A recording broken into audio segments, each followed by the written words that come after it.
Bonjour. La France Insoumise a lancé une pétition à l'Assemblée nationale pour demander l'organisation d'une constituante pour passer à la 6ème République. À partir de quel objectif l'Assemblée nationale peut se saisir de cette pétition? Alors effectivement, on a lancé d'abord une grande campagne nationale sur la question de la 6ème République. Et à l'intérieur de cette campagne, il y a en particulier une pétition qu'on a déposée, les députés insoumis, sur le site de l'Assemblée nationale, que tout le monde peut signer. Il faut être inscrit sur France Connect, c'est-à-dire qu'il faut avoir ses codes de connexion. Il faut être citoyen ayant la nationalité française, être en mesure de s'inscrire sur les listes électorales. D'ailleurs, avec France Connect, c'est aussi les identifiants dont on a besoin pour vérifier qu'on est bien inscrit sur les listes électorales.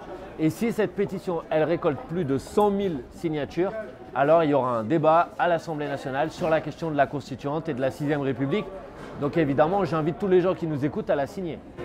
Et si l'Assemblée nationale, lors d'un vote, se prononce en faveur de l'organisation d'une constituante, comment va se dérouler le procédé pour arriver de la 5ème République à la 6ème? Alors l'Assemblée nationale, pour l'instant, si on atteint 100 000 signataires, on aura d'abord un débat. Ce n'est pas un vote en tant que tel, c'est un débat qui permet de faire en sorte que toutes les formations politiques soient obligées de se prononcer sur le sujet.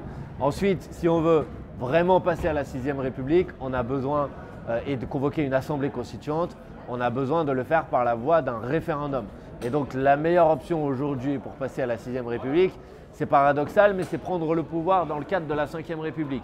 Et c'est pourquoi la France Insoumise a toujours mis comme premier point de son programme, c'était le cas dès 2012 avec Jean-Luc Mélenchon, c'était le cas en 2017, c'était le cas en 2022, on a toujours mis comme premier point de notre programme le passage à une 6ème République par la convocation d'une assemblée constituante. C'est-à-dire que si nous gagnons les élections présidentielles, alors le président de la République peut convoquer un référendum permettant d'initier une assemblée constituante, d'élire ensuite des membres de cette assemblée constituante, qui sera une assemblée spécifique, qui siégera à côté de l'Assemblée nationale et qui, pendant que l'Assemblée nationale fera les choses urgentes, travaillera pendant plusieurs mois sur l'élaboration d'une nouvelle constitution, la constitution de la 6ème République, et ne travaillera évidemment pas en vase clos, pas juste entre délégués à cette assemblée constituante, mais en le faisant au contact du peuple, des citoyens, en organisant partout en France des grands débats publics sur le sujet.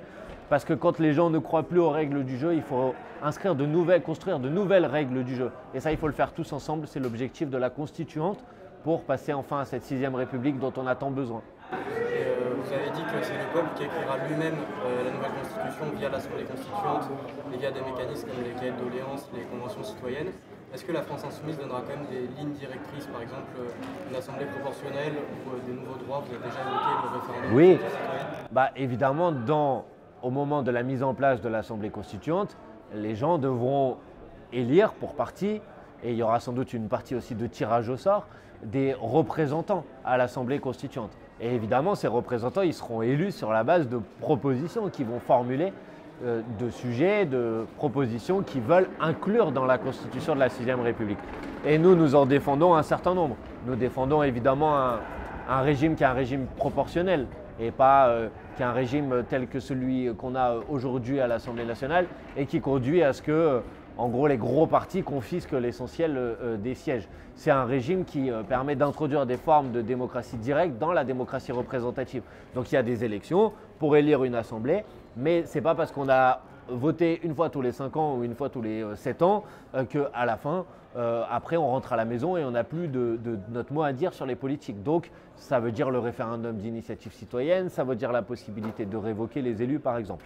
Mais la 6ème République, ce n'est pas qu'une revendication démocratique, c'est aussi des nouveaux droits sociaux pour les salariés dans l'entreprise, des nouveaux droits écologiques par exemple avec l'introduction de la règle verte dans la Constitution, des nouveaux droits garantis au niveau constitutionnel. On a réussi à inscrire l'inscription du droit à l'IVG dans la Constitution, mais on peut aller plus loin avec de nouvelles revendications aussi. Le droit à mourir dans la dignité, le droit à choisir librement son genre par exemple, qui sont des grands sujets, ou par exemple des droits numériques, la neutralité du net qu'on peut inscrire dans la Constitution. On a plein d'idées de choses à mettre dans une constitution de la 6ème République et ces idées, elles doivent être livrées à un débat national qui permette à la fin d'avoir une constitution qui nous permette tout simplement de mieux vivre et de vivre dans un fonctionnement qui est un fonctionnement plus démocratique où c'est les besoins fondamentaux du peuple qui dominent sur les intérêts des puissants. Ouais, et dernière question rapidement, est-ce qu'avec un système d'élection législative à la proportionnelle totale, vous n'avez pas peur que les libéraux se retrouvent toujours dans les gouvernements avec la nécessité de faire des coalitions qui réunissent plus de 50%? Eh bien ça, forcément, ça fera partie des débats débats qui doivent avoir lieu dans la Constituante.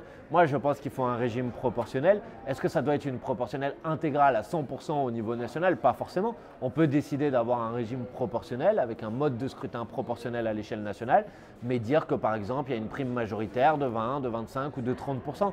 On peut avoir ce type de débat, évidemment, pour prendre en compte à la fois un mode de scrutin qui soit un mode de scrutin plus démocratique, mais en même temps qui garantisse quand même qu'il y ait des majorités pour gouverner et que le pays puisse effectivement être gouverné. Donc ça fait partie précisément des débats qui doivent avoir lieu à l'intérieur de cette constituante.